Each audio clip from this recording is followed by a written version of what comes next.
Request है हमारे channel को सब्सक्राइब करें, लाइक करें और शेयर करें। ओके जी, आज हम स्टडी करेंगे सब्स्टिट्यूशन रिएक्शन कॉम्प्लेक्सेस के बारे में। वीडियो स्टार्ट करने से पहले आप सबसे को मैं एक चीज़ बताती जाऊँ कि डिस्क्रिप्शन में हमारे फेसबुक पेज का लिंक दिया गया। अगर आपकी कोई भी क्वेरी है तो आप वहाँ पे अपने कमेंट सेक्शन में अपने क्वेश्चंस ड्रॉ कर सकते हैं, जिनका एट द एंड आपको आंसर किया जाएगा इंशाल्लाह। ओके, जब हम स्टार्ट करते हैं आज जो हमारे कॉम्प्लेक्स स्टडी हमारा जो लेक्चर है वो है सब्स्टिट्यूशन रिएक्शंस के बारे में। और ये जो हमारा रिएक्शंस है mostly substitution reactions in carbonyl complexes के बारे में है। हम स्टडी करते हैं सब्स्टिट्यूशन रिएक्शन क्या होता है। सबसे पहले आपको पता होना चाहिए सब्स्टिट्यूशन का क्या वर्ड सब्स्टिट्यूशन का मतलब क्या होता है। सब्स्टिट्यूशन का मतलब होता है कि जब इसको आप यूँ कह लें कि ये जो सब्स्टिट्यूशन है ये एक किस्म की होती है रिप्लेसमेंट। रिप्लेसमेंट क्या चीज़ है, सिंपल में वर्ड्स में अगर हम बताएं, अगर हम देखें तो रिप्लेसमेंट क्या है। रिप्लेसमेंट इस तरीके से है कि अगर फॉर एग्जांपल स्कूल लेवल पे, कॉलेज लेवल पे या किसी भी लेवल पे अगर एक जो टीचर हैं वो एब्सेंट हैं तो उन जो टीचर एब्सेंट हैं उनकी जगह पे क्लास में एक न्यू टीचर भेज दी जाती है जो एक दिन के लिए उस क्लास में मौजूद होती हैं। इसको हम कहते हैं रिप्लेसमेंट मीन्स, और इसी को कहते हैं सब्स्टिट्यूशन मीन्स। अगर एक टीचर जो है वो एब्सेंट है या वो को रिमूव कर दिया गया है या एक्सपेल कर दिया गया है तो उनकी जगह पे उनके सब्स्टिट्यूट उनके अल्टरनेटिव एक और टीचर वहाँ पे मौजूद हैं, तो इसको हम कहते हैं सब्स्टिट्यूशन, इसको हम कहते हैं रिप्लेसमेंट। सिमिलरली जैसे इस चीज़ में आपको एग्जांपल बताइए सब्स्टिट्यूशन, सिमिलरली इसी तरीके से सब्स्टिट्यूशन रिएक्शंस भी होते हैं। सब्स्टिट्यूशन रिएक्शंस क्या होते हैं, these are the reactions in which, substitution reactions क्या है, these are the reactions, these are the reactions in which one ligand is substituted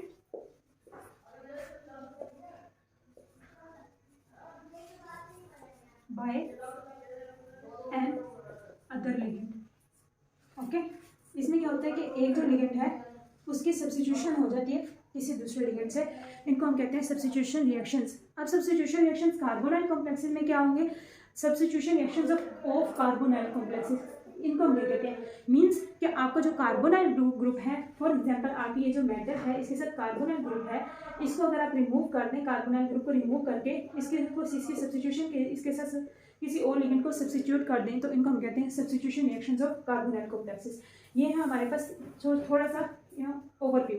आप क्या है कि ये जो सब्स्टिट्यूशन रिएक्शंस हैं ये इनका जो सब्स्टिट्यूशन रिएक्शंस है इनकी जो अकरेंस होती है वो बाय हीट भी हो सकती है और बाय लाइट भी हो सकती है, डिपेंडिंग अपॉन द कॉम्प्लेक्स, कि आपका जो कॉम्प्लेक्स है वो हीट के थ्रू उसकी सब्स्टिट्यूशन होगी या बाय लाइट उसकी सब्स्टिट्यूशन होगी। फॉर एग्जांपल हमारे पास एक कॉम्प्लेक्स है, अगर हमारे पास एक कॉम्प्लेक्स है, ये हमारे पास एक कॉम्प्लेक्स है, अगर मैं इसको हीट या लाइट प्रोवाइड करूँगी तो क्या होगा, यहाँ से ये जो कार्बोनाइल ग्रुप था ये यहाँ से रिमूव हो गया, ये कार्बोनाइल ग्रुप यहाँ से रिमूव हो जाएगा। जब ये, और एक चीज़ यहाँ पे डिस्कस करते जाएं, जब ये कार्बोनाइल जो होता है हीट या लाइट प्रोवाइड हम इस वजह से करते हैं कि ये जो हमारा कार्बोनाइल ग्रुप है, ये जो कार्बन मोनोऑक्साइड है ये गैशियस फॉर्म में कन्वर्ट हो जाए। जब ये हमारे कार्बन मोनोऑक्साइड जो है जब ये गैशियस फॉर्म में कन्वर्ट हो जाती है तो मेटल और ऑक्सीजन का ये वाला जो बॉन्ड है ये वीक हो जाता है। जितना ये बॉन्ड वीक होगा इजीली इसकी सब्स्टिट्यूशन हो जाएगी और ये कार्बोनाइल ग्रुप यहाँ से रिमूव हो जाएगा। जब ये कार्बोनाइल ग्रुप यहाँ से रिमूव हो जाएगा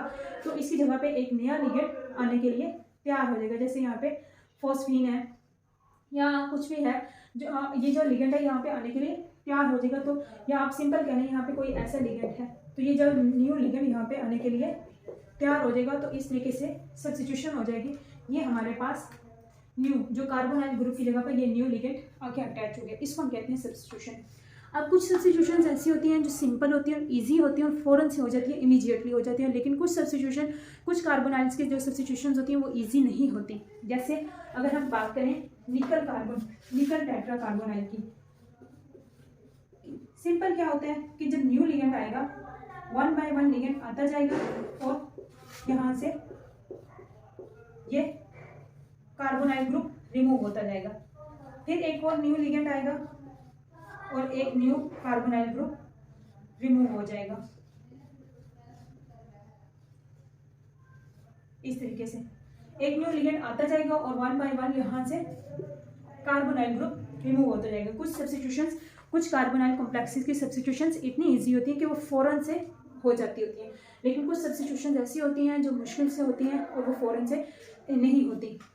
जैसे हम आयरन कार्बोनाइल के अगर सब्स्टिट्यूशन के बारे में स्टडी करें तो आयरन कार्बोनाइल की जो सब्स्टिट्यूशन होती है वो इतनी ईजी नहीं होती, वो जल्दी नहीं होती आयरन कार्बोनाइल की सब्स्टिट्यूशन। अगर हम देखें आयरन कार्बोनाइल की सब्स्टिट्यूशन, ये हमारे पास अगर एक आयरन कार्बोनाइल है, इसकी अगर हम सब्स्टिट्यूशन करवाएं तो ये हमारे पास एक लिगेंड है, होगा क्या, एक कार्बोनाइल ग्रुप यहाँ से रिमूव हो जाएगा और इसकी जगह पे ये एक लिगेंड आके अटैच हो जाएगा। फिर एक और यहाँ से एक कार्बोनाइल ग्रुप रिमूव हो जाएगा। फिर एक जब हम न्यू लिगेंड के साथ इसको अटैक करवाएंगे इसका, फिर क्या होगा कि एक मजीद यहाँ से लिगेंड कार्बोनाइल ग्रुप रिमूव हो जाएगा और एक न्यू लिगेंड आके अटैच हो जाएगा। लेकिन इसके बाद फर्दर इसकी जो सब्स्टिट्यूशन है इस आयरन कार्बोनाइल की वो स्टॉप हो जाएगी, फर्दर इसकी अब सब्स्टिट्यूशन आगे नहीं होगी। रीज़न क्यों, जब इसके ऑपोजिट अगर हमने निकल टेट्राकार्बोनाइल को देखें तो निकल टेट्राकार्बोनाइल की जो सब्स्टिट्यूशन है वो उस टाइम तक होती रहती है जब तक सारे कार्बोनाइल ग्रुप्स वहाँ से रिमूव नहीं हो जाते। लेकिन इसके ऑपोजिट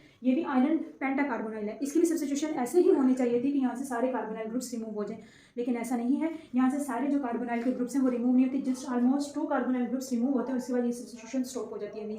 रीज़न ये है कि ये हमारे पास जो आयरन पेंटाकार्बोनाइल है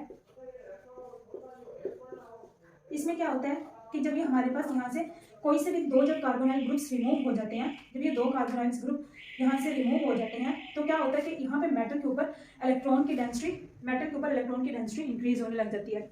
जब यहाँ पे इलेक्ट्रॉन की डेंसिटी इंक्रीज होगी तो ये वाली बाकी जब यहाँ से ये 2 रिमूव हो जाएंगे, ये यहाँ से रिमूव हो जाएंगे तो क्या होगा कि इनके दरमियान जो बॉन्डिंग है वो फर्दर स्ट्रॉन्ग हो जाएगी। पहले यहाँ पे जो मेटल और इलेक्ट्रॉन के दरमियान बॉन्डिंग थी वो डिस्पर्स हुई हुई थी अराउंड 5 कार्बोनाइल्स, लेकिन जब यहाँ से 2 इलेक्ट्रॉन्स रिमूव हो जाएंगे तो मेटल और यहाँ पे जो बॉन्डिंग होगी वो इन तीनों के दरमियान में स्ट्रॉन्ग हो जाएगी। अब 3 कार्बोनाइल्स पीछे बच गए तो 3 कार्बोनाइल्स और मेटल में जो बॉन्डिंग है वो स्ट्रॉन्ग हो जाएगी, और जब इनके दरमियान बॉन्डिंग स्ट्रॉन्ग हो जाएगी तो नया आने वाला जो लिगेंड है वो इन बॉन्डिंग को तोड़ नहीं सकेगा। आयरन और जो रिमेनिंग कार्बोनाइल है इनकी बॉन्डिंग को अब न्यू आने वाला जो लिगेंड है वो ब्रेक नहीं कर सकेगा। अब जब इनके दरमियान बॉन्डिंग न्यू इनकमिंग लिगेंड की वजह से इनमें जो बॉन्डिंग है वो ब्रेक नहीं होगी, तो इस वजह से ये जो सब्स्टिट्यूशन होती है ये एक स्टेप पे आके स्टॉप हो जाती है, इसके बाद फर्दर सब्स्टिट्यूशन नहीं होती।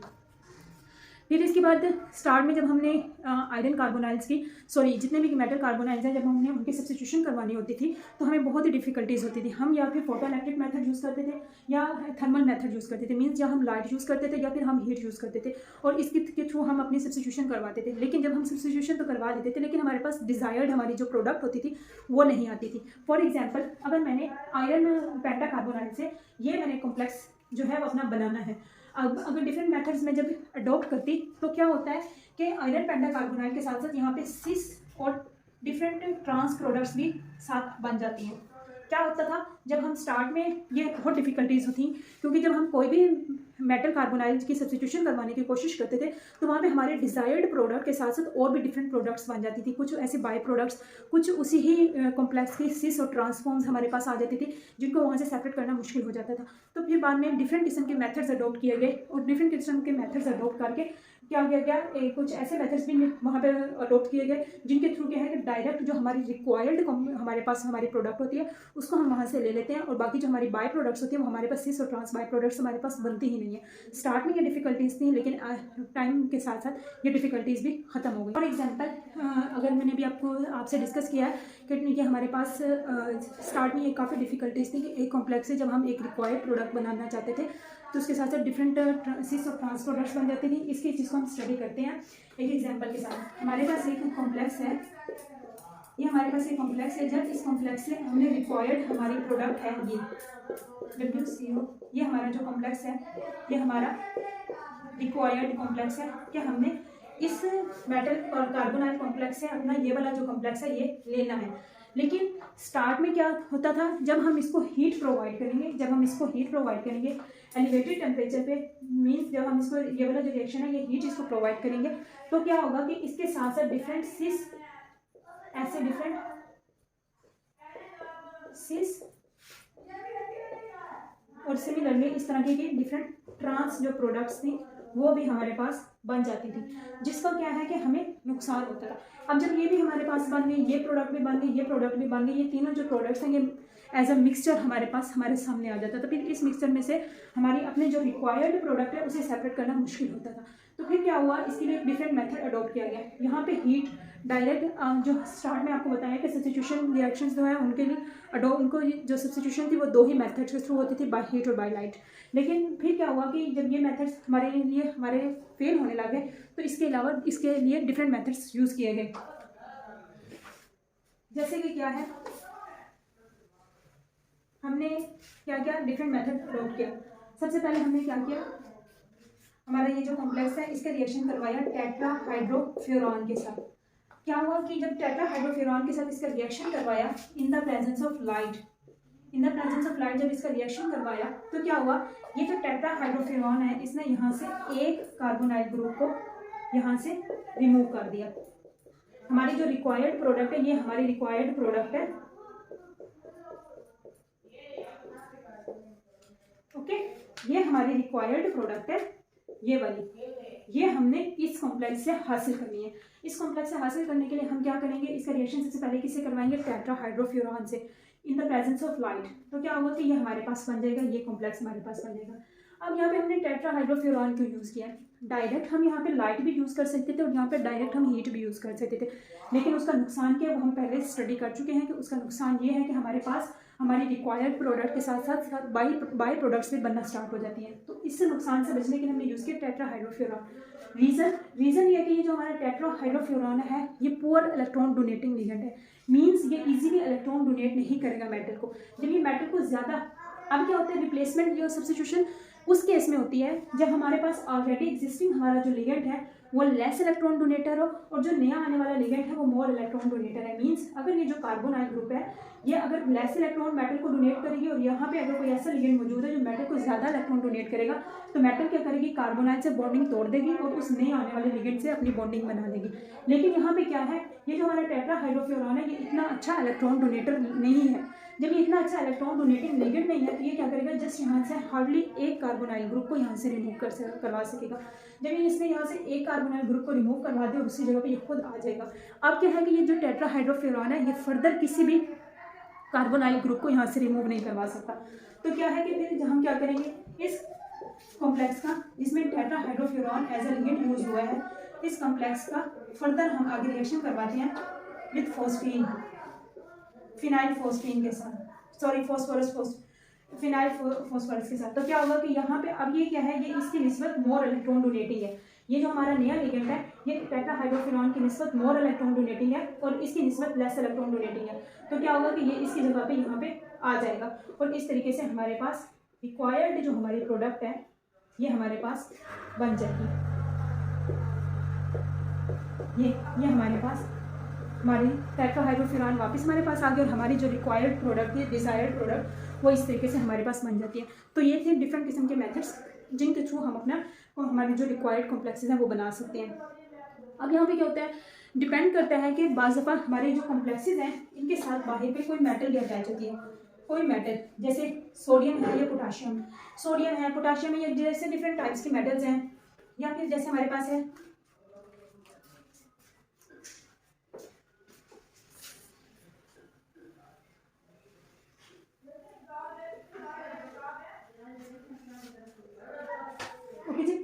अब एक और चीज़ यहाँ पे आप डिस्कस करते हैं थोड़ी सी एट द एंड कि हमारे जो लिगेंड कार्बोनाइल ग्रुप की रिप्लेसमेंट होती है ये जस्ट डिपेंड नहीं करती कि हमारा लिगेंड कौन सा, न्यू इनकमिंग लिगेंड कौन सा है। हमारी जो कार्बोनाइल ग्रुप की रिप्लेसमेंट जो है, replacement of carbonyl depends upon new incoming ligand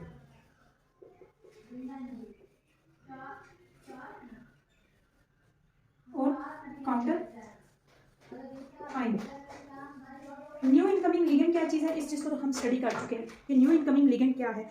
means अगर हमारा न्यू इनकमिंग जो लिगेंड है वो कार्बोनाइल ग्रुप की निस्बत ज़्यादा इलेक्ट्रॉन डोनेटर है, मेटल को ज़्यादा इलेक्ट्रॉन डोनेट करेगा, तो ऑब्वियसली मेटल कार्बोनाइल ग्रुप से अपना बॉन्ड जो है वो ब्रेक कर देगी और न्यू इनकमिंग लिगेंड से अपना बॉन्ड जो है उसको स्ट्रॉन्ग कर लेगी। ये तो है कि कार्बोनाइल ग्रुप की रिप्लेसमेंट न्यू इनकमिंग लिगेंड पे कैसे डिपेंड करती है। अब जो कार्बोनाइल ग्रुप की जो रिप्लेसमेंट है वो डिपेंड करती है उसके काउंटर आयन पे भी। काउंटर आयन क्या चीज़ है, फॉर एग्जाम्पल हमारे पास एक कॉम्प्लेक्स है, एग्जाम्पल, अब ये हमारे पास काउंटर आयन क्या है। फॉर एग्जाम्पल हमारे पास ये एक कॉम्प्लेक्स है।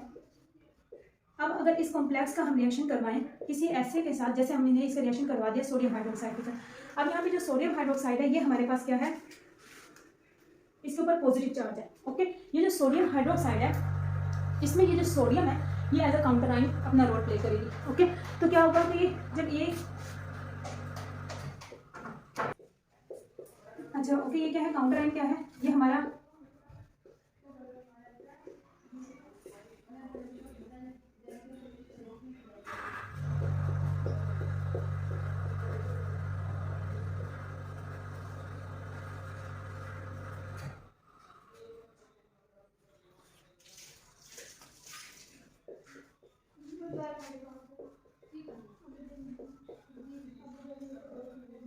ओके जी। अब हमारा रिप्लेसमेंट कार्बोनाइल ग्रुप की काउंटर आयन पे कैसे डिपेंड करेगी। हमारे पास फॉर एग्जांपल हमारा ये एक कार्बोनाइल, हमारे पास मेटल कार्बोनाइल है, आयरन कार्बोनाइल। अब अगर हम इसका रिएक्शन किसी ऐसे मेटल के साथ करवाते हैं, जैसे यहाँ पे सोडियम मेटल है जो एक लाइटर मेटल है। हमने सोडियम हाइड्रोक्साइड यूज किया, जो सोडियम हाइड्रोक्साइड में जो सोडियम है ये एक लाइटर मेटल है। तो ये जो लाइटर मेटल है ये एज अ काउंटर आयन अपना रोल प्ले करेगी। ये क्या करेगी, जब ये इसके साथ कॉम्प्लेक्स बनाएगी तो हमारे पास ये एक इंटरमीडिएट प्रोडक्ट बन जाएगा। अब क्या होगा कि ये इस सोडियम ने क्या किया, इस सोडियम ने यहाँ से आके एक कार्बोनाइल ग्रुप को यहाँ से रिप्लेस करवा दिया। यहाँ पे अगर देखिए तो इस सोडियम ने, इस मेटल ने यहाँ से कार्बोनाइल ग्रुप को रिप्लेस करवा दिया। अब ये इसने क्या किया, यहाँ से कार्बोनाइल, इसके ऊपर पॉजिटिव चार्ज, इसके ऊपर नेगेटिव चार्ज है। तो इस कॉम्प्लेक्स का काउंटर आयन क्या है, ये इस कॉम्प्लेक्स चूंकि इसके ऊपर नेगेटिव चार्ज है तो इसका काउंटर आयन क्या है, ये। तो किसी भी ग्रुप की, कार्बोनाइल ग्रुप की जो रिप्लेसमेंट होती है वो उसकी डिपेंड करती है, उसके काउंटर आयन पे भी डिपेंड करती है। काउंटर आयन पे कैसे डिपेंड करती है कि अगर यहाँ पे इसकी जगह पे कोई, जैसे हमारे पास होता बिस ट्राइफिनाइल फोस्फीन हमारे पास होता, या हमारे पास अगर बिस ट्राइफिनाइल फोस्फीन हमारे पास होता तो पॉसिबल चांसेस हैं। अब चूंकि ये भी हमारे पास पॉजिटिव है, पॉजिटिवली चार्ज है, ये भी पॉजिटिवली चार्ज है, लेकिन ये लाइटर है और ये हैवियर है। तो ये क्या है कि इसकी वजह से कार्बोनाइल ग्रुप की जो रिप्लेसमेंट होती है वो इजीली हो सकती है, लेकिन इसकी वजह से कार्बोनाइल ग्रुप की जो रिप्लेसमेंट है वो इजी नहीं हो सकती। तो इसी को हम कहते हैं कि अगर इसकी जगह पे, सोडियम की जगह पे अगर हम इस कॉम्प्लेक्स के साथ ये अटैच कर दें, ये हम अपना काउंटर आयन अटैच कर दें, इस कॉम्प्लेक्स से ये काउंटर आयन अटैच कर दें, तो पॉसिबल चांस है कि यहाँ से कार्बोनाइल ग्रुप की जो रिप्लेसमेंट है वो इजीली ना हो। तो इस वे में हम कह सकते हैं कि हमारी जो कार्बोनाइल ग्रुप की रिप्लेसमेंट है वो डिपेंड करती है उनके काउंटर आयन पे भी डिपेंड करती है कि हमारा काउंटर आयन क्या है। अगर तो हमारा काउंटर आयन कोई लाइटर मेटल है या फिर हमारा काउंटर आयन कोई लाइटर आयन है तो हो सकता है जो है लाइटर इन वेट है, तो पॉसिबल चांसेस है कि वहाँ से कार्बोनाइल ग्रुप की जो रिप्लेसमेंट है वो इजीली हो जाए। लेकिन अगर वहाँ पे जो हमारा काउंटर आयन है वो कोई हैवियर मेटल है तो पॉसिबल चांसेस हैं कि वहाँ से हमारे काउंटर आयन की जो रिप्लेसमेंट है वो इजी ना हो। तो ओके जी, ये तो था हमारा आज का लेक्चर जिसमें हमने स्टडी किया है in detail substitution reactions of carbonyl complexes में। नेक्स्ट इंशाल्लाह हम ऑक्सीडेटिव एलिमिनेशन इंसर्शन रिएक्शंस को इंशाल्लाह हम स्टडी करेंगे। ओके जी, थैंक यू, अल्लाह हाफिज़।